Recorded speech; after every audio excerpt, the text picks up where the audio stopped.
In this video, we will be learning about input and output concept. So, take an example of any application. So, whenever you try to use the application, it will ask you to provide the basic input details like username and password. So, the username and password what you are providing is the input data which you are providing to the application. And as soon as you provide, the application will provide you some response. That is it will display the web page, right?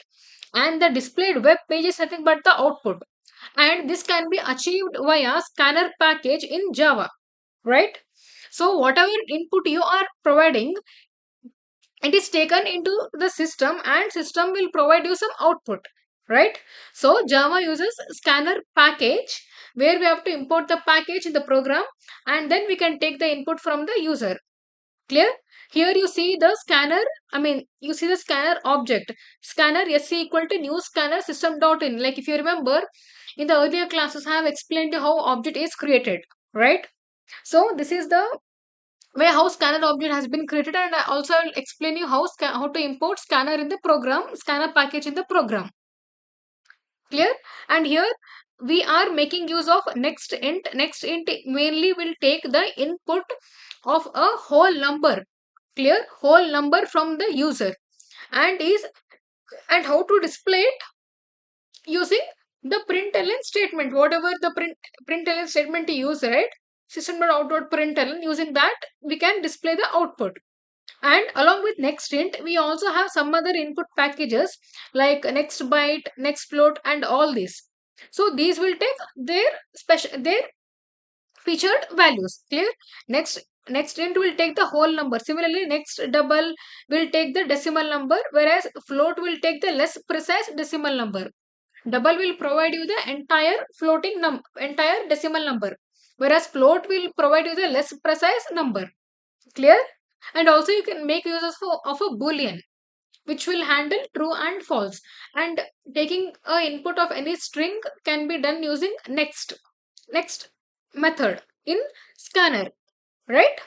And also you have short next short for a whole numbers, and next byte for a small whole numbers, right? Now let's switch on to VS Code. Here I have created a file called as a input output, which here I have created a file called as input output. Now to use the scanner package, we have to import it in this program. How we will import it? Using import keyword. Always remember, whenever you are importing any package, import java.util. This java.util is common for every package. If you want to import a zip file, or if you want to import a stream collections, or if you want to use hash code collections, or even log, like if you want to print the log, everything is possible via java.util, and you have to use the import keyword. Here we are using scanner package. So import scanner, right? Now the main method has been defined. Now let's define a object for scanner. It can be done using new keyword. Clear? Now let me take a string name equals to sc dot name. Input can be taken using next method.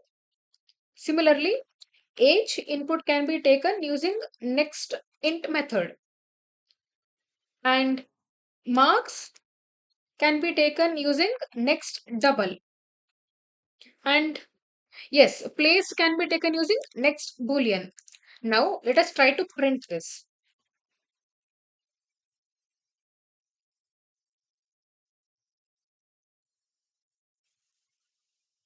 Name, clear, age, marks, and placed. So let me try to execute.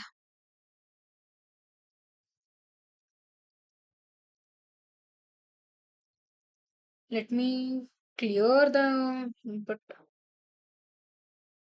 Okay. Now here I'm trying to execute, but I don't see any details displayed because it is waiting for the user to provide the input. Till I provide the input, I don't see any of the output. Now the first input to be provided is name.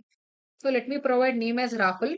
Next, it is age as 24, yes, marks to be as 9 point, yes, 9.0, whatever it is, and placed, placed as true.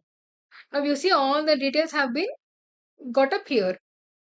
Whatever we have provided in the println statement, the output has been displayed here as per the rules which we have defined here. Clear? That is name, age, marks, and placed, everything is getting printed. So this is about input and output. Here instead of using double, even you can use float, right? You can also use short for a small whole numbers. Clear? So this is all about input and output. In the next video, you will be learning about decision making statements, that is if and if else block conditions.